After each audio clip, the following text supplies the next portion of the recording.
cuando el tiempo de la montañera, ¿sabes? Que es cuando el animal engorda el 90%. Ya ese ha sido, va grabando y me lo dice.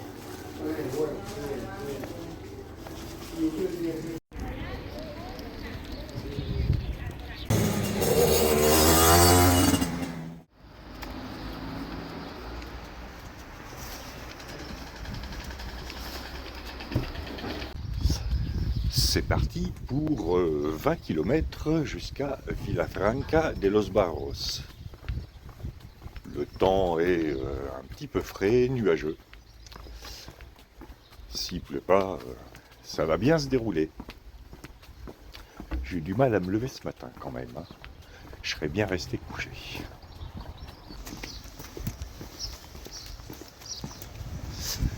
Et devant moi se dresse la tour de San Francisco, Saint-François. C'est tout ce qui reste d'un couvent qui date du XVe siècle. Et encore une fois, construit tout en briques.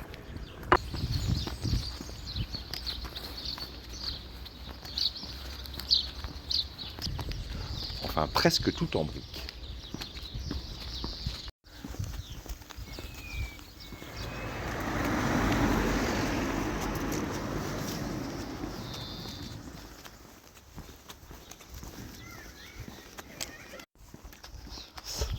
En tout cas, la sortie de la ville est rapide.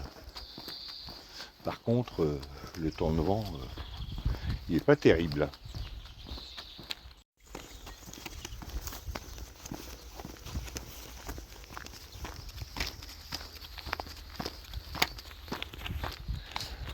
Ça commence à monter parce que j'ai un petit col à passer avant de redescendre sur Los Santos de Maimona. Mais ça va, la montée n'a pas l'air méchante.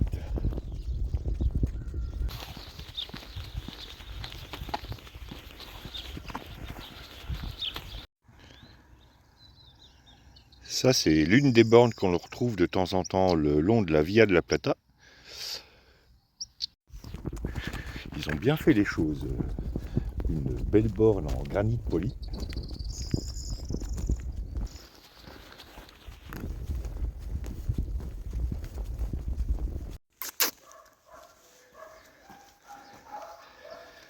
Salut le chat! Alors le gars qui a fait ces traces quand il faisait le béton de la route l'a fait exprès. Parce que pour que ce soit aussi régulièrement espacé par hasard, faut quand même y aller. Il a bien dû s'amuser. Alors j'arrive au col et ensuite ça devrait redescendre. Ce qui est somme toute on ne peut plus logique. Face à moi en contrebas, Los Santos de Maimona. Je me prendrais bien un petit café.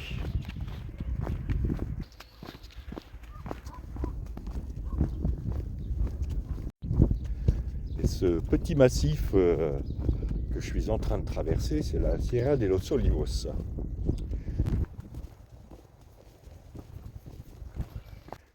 Ici aussi, l'exode rural a fait son œuvre et la végétation naturelle a pris le dessus. Il paraît qu'il y a pas mal d'orchidées dans le coin. Mais pour l'instant, j'en ai pas vu. C'est pas l'orchidée que je recherche, mais elle est jolie.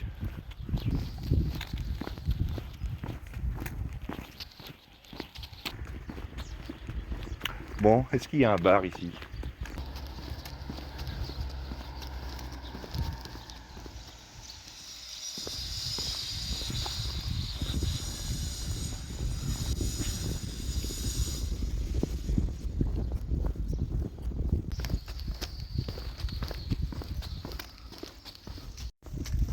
Pour ceux qui sont intéressés, il y a une maison à vendre. Ah, j'arrive sur la place principale.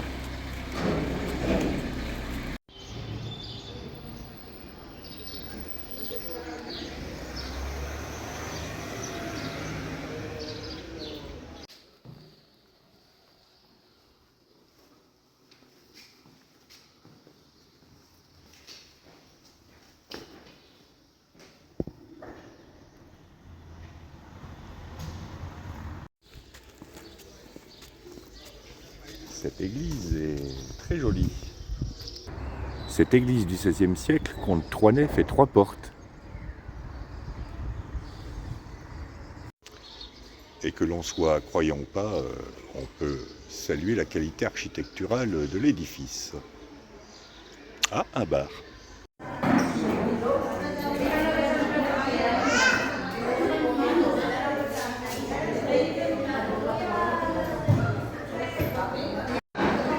Pause second petit déjeuner avec Gabriel. Et on attend Marco, on ne sait pas encore où il est.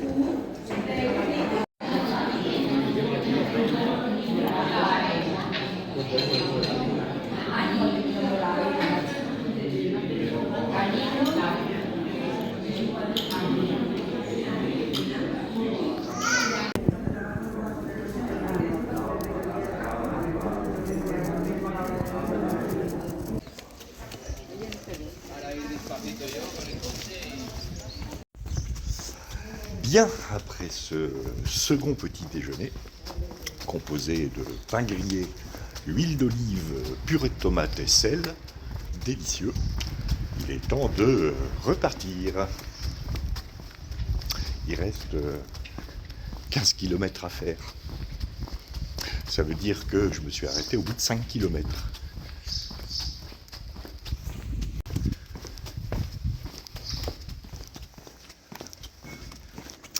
Et pour ce second petit déjeuner, j'ai été rejoint par Gabriel l'Allemand.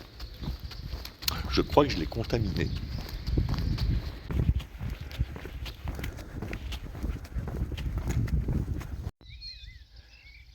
Dernier regard sur Los Santos de Maimona, village qui s'appelait au Moyen-Âge Villanueva de los Santos.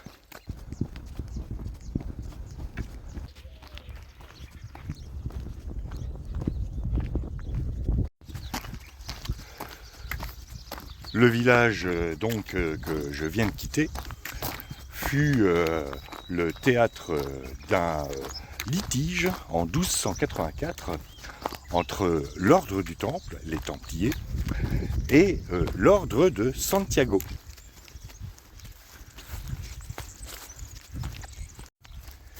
La suite après la côte.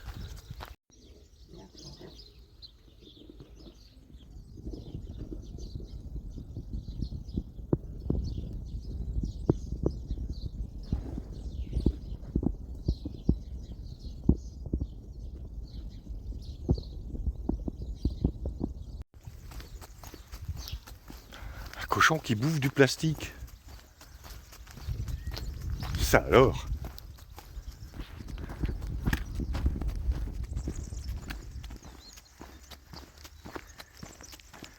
Où en étais-je? Ah oui, le village de Los Santos de Maimona, disais-je tout à l'heure, a été l'objet, avec quelques autres d'ailleurs villages, d'un litige en 1284 entre l'ordre du Temple, donc les Templiers, et l'ordre de Santiago. Mais qu'est-ce qu'était donc l'ordre de Santiago? Parce que les Templiers, les chevaliers teutoniques, les chevaliers de Malte, toutes ces bandes de soudards prêts à défoncer des crânes et trancher des membres au nom du Seigneur, on connaît. Par contre, l'ordre de Santiago, à part pour ceux et celles qui s'intéressent à Saint-Jacques-de-Compostelle, on ne connaît pas tellement. La suite, après que j'ai enlevé une couche parce que, en fait, il commence à faire chaud. Ah, c'est quand même mieux. Là, je suis en Espagne.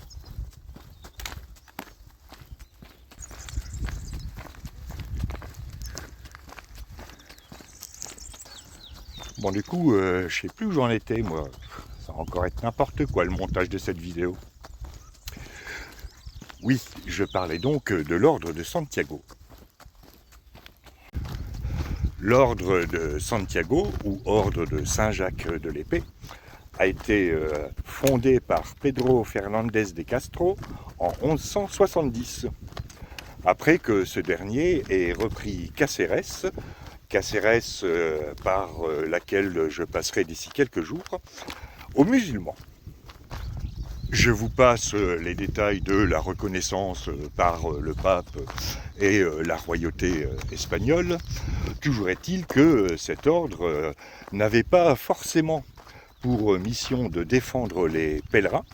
Je rappelle que Saint Jacques le Majeur, c'est le big boss de Saint Jacques de Compostelle. Cet ordre avait pour mission principale la lutte contre les infidèles et la défense de la chrétienté.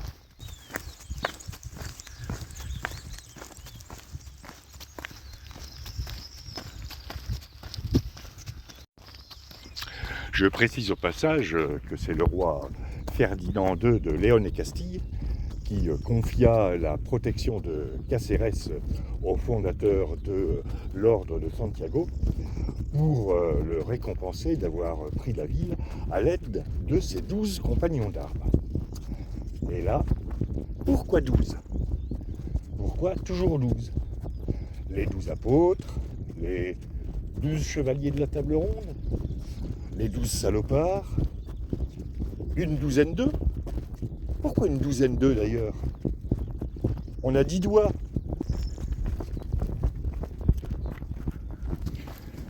C'est vrai quoi, c'est quand même plus facile de compter une dizaine d'eux avec nos 10 doigts plutôt qu'une douzaine avec 10 doigts et de recommencer au début. Parce qu'après, on ne sait plus où on en est.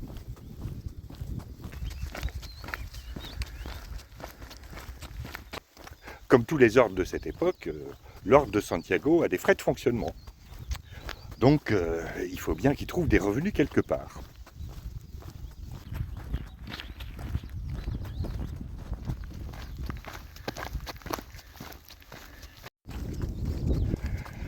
Les ordres religieux guerriers de l'époque avaient donc quelques possessions, quelquefois de très grandes possessions, et il arrivait de temps en temps qu'il y ait conflit de propriété entre les ordres, comme ce fut le cas dans le village dont j'ai parlé. Il y a déjà quelques kilomètres.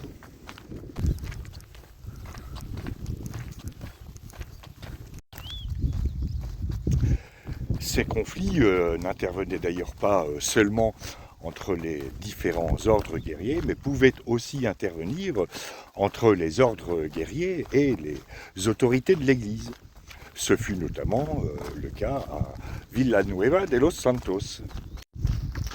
Le fief de Villanueva de los Santos, devenu, je le rappelle, Los Santos de Maimona, j'avais failli oublier, dis donc. Donc ce fief appartenait à l'évêché de Badajoz. Badajoz qui est la capitale de cette province dans laquelle je me trouve. Il faudra que je vous explique d'ailleurs le découpage administratif de l'Espagne, mais plus tard.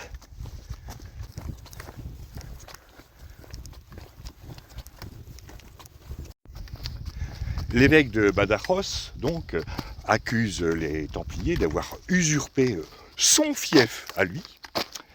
Et donc, en 1284, le conflit dont je parlais, conflit de propriété, intervient entre l'évêché de Badajoz, les Templiers et l'ordre de Santiago. Voilà. Aimez-vous les uns les autres, défendez la veuve et l'orphelin, mais n'oubliez pas que le pognon, c'est important. Et surtout, le contrôle des vignes avec lesquelles on fait un excellent vin d'Extrémadour.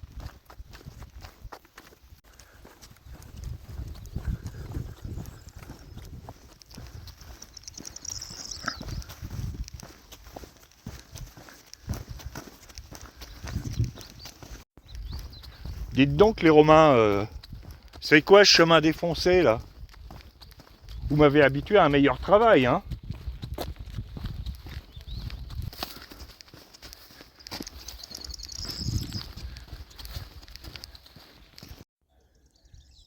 Eh ben, avec du marbre,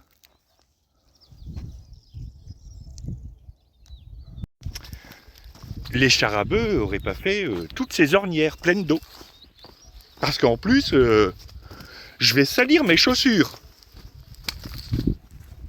Et si vous croyez qu'on achète des chaussures de randonnée pour les salir, ben non.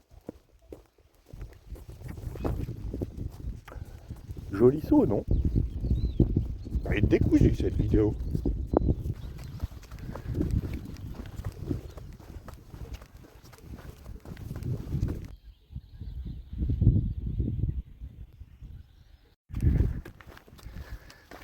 Je suis en train de longer une finca énorme.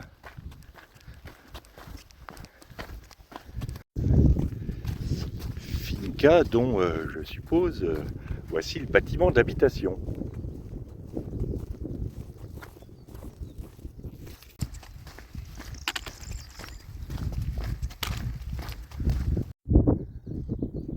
Alors, Monsieur Taureau qui surveille son harem.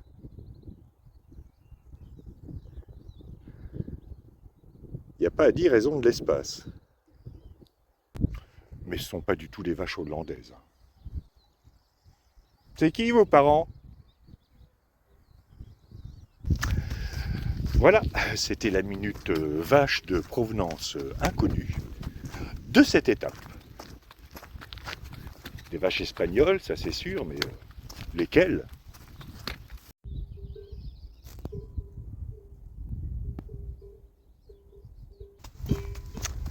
Rien de mieux ne m'étonne que des cloches de vaches qui sonnent. Ouais. Ouais, mais, en tout cas, ça fait déjà un 3e poème pour mon recueil.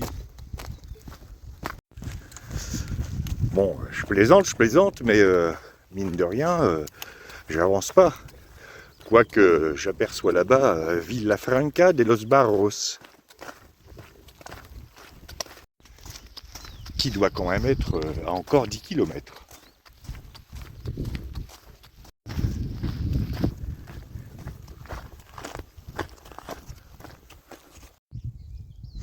« 8 km en fait. Je vais me faire une petite pause barre de céréales. Banane ou fraise? Les deux.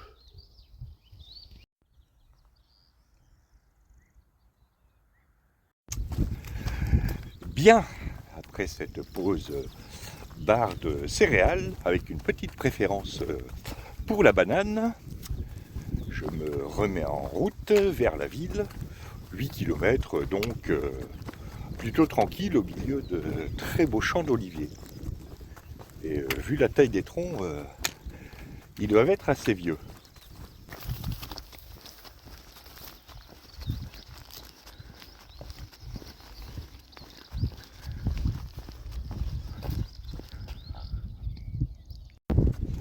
Tout à l'heure, j'ai été redépassé par Gabriel qui s'était arrêté pour un problème d'ampoule, ainsi que par les 2 Espagnols que j'avais croisés hier.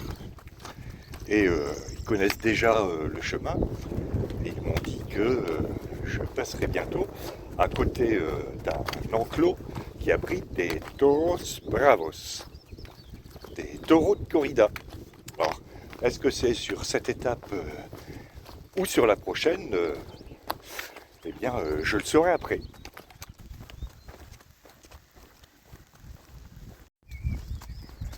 Des taureaux de corrida. J'espère que la clôture est solide. Est-ce que j'ai un truc rouge sur moi? Mes lacets. Moi, je marcherai dans les hautes herbes.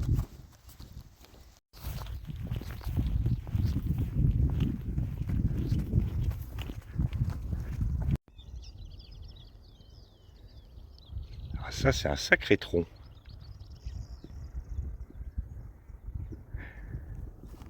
Et celui-là aussi.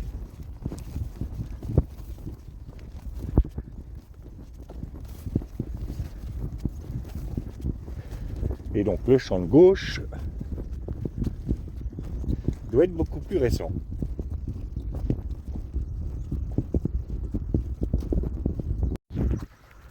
Le paysage a nettement changé depuis la Sierra Norte de Sevilla. Et l'avantage de la marche, c'est que ce changement intervient progressivement. Du coup, on en profite.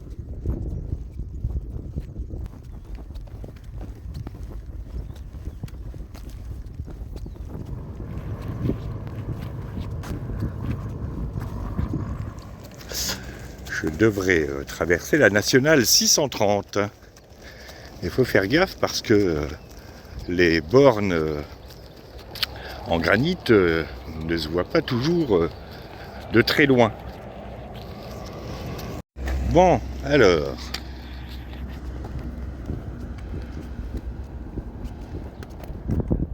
Personne.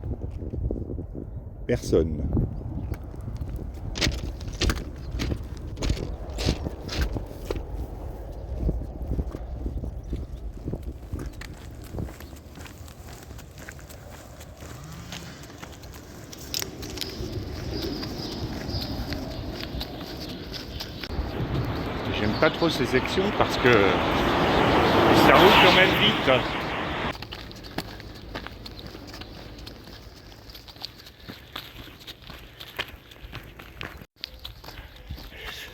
Dernier raidillon, enfin, il reste encore 2 ou 3 kilomètres, mais c'est toujours le dernier raidillon qui coupe les jambes.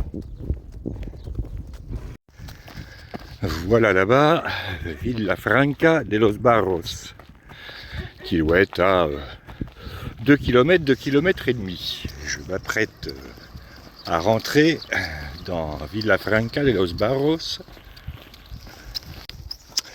ville située sur la route des vins de Guayana.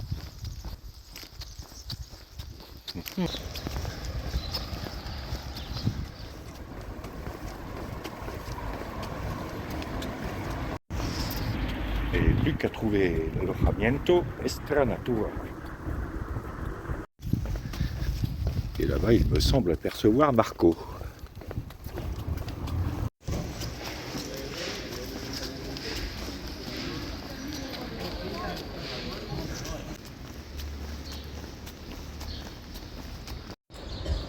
Et aquí estamos.